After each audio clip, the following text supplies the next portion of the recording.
ಈ ಬಿಸಿಲು ಏನಾದಲ್ರಿ, ಬಿಸಿಲು ಈ ಸಾಮಾನ್ಯದ ಬಿಸಿಲು ಅಲ್ಲೇ ಇದು.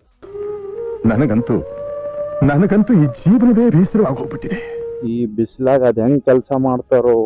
ಬ್ಯಾಸಿಗೆ ಬಂತಂದ್ರೆ ನಮ್ ಕಡೆ ಈ ನಮ್ದು ಎಲ್ಲಾ ಜನಗಳಿಗೆ ಒಂದು ನರಕ ಒಂದು ಸ್ವರ್ಗ ಅಂತ ಅಂದ್ರೆ ಡಿವೈಡ್ ಆಗ್ಬಿಡ್ತದ. ನರಕ ಅಂತಂದ್ರೆ ಪಾಪ ಈ ಬಿಸಿಲಾಗ್ನು ಹೊರಗಡೆ ಕೆಲಸ ಮಾಡ್ಬೇಕಲ್ಲ, ವಿತೌಟ್ AC ವಿತೌಟ್ ಫ್ಯಾನ್ ಇರೋ ಜಾಗಕ್ಕ ಕೆಲಸ ಮಾಡ್ಬೇಕಲ್ಲ, ಅದು ಒಂದ್ ಪ್ರಕಾರ ನರಕ. ಅದು ಕೆಲವು ಜನಕ್ಕೆ ಹೆಂಗಿರ್ತದೆ ಸ್ವರ್ಗ. ಅವರಿಗೆ ಆಫೀಸಾಗ ಹೋದ್ರೆ AC, ಮನೆಗೆ ಬಂದ್ರೆ AC, ಹಿಂಗ AC ಇದ್ದಿದ್ ಲೈಫ್ ಹೆಂಗೋ ಒಂದ್ ಲೀವ್ ಮಾಡ್ಬೋದು. ಬಟ್ ಈ ಬಿಸಿಲಾಗ ಕೆಲವೊಬ್ಬರ ಕಡೆ ಫ್ಯಾನ್ ಇರಲ್ಲ, ಫ್ಯಾನ್ ಇದ್ದಿರ್ನು ಕರೆಂಟ್ ಇರಲ್ಲ, ಅಂತವ್ರ ಕೆಲಸ ಗ್ರೇಟ್. ಇನ್ನು ಈ ಡೆಲಿವರಿ ಬಾಯ್ಗಳಿಗಾಗ್ಲಿ, ಇನ್ನ ಬಿಸಿಲಾಗ ತಿರುಗಾಡೋಂಥವ್ರ ಕೆಲಸ ಅಂತೂ ಬಹಳ ಕಷ್ಟ. Hats off to you all.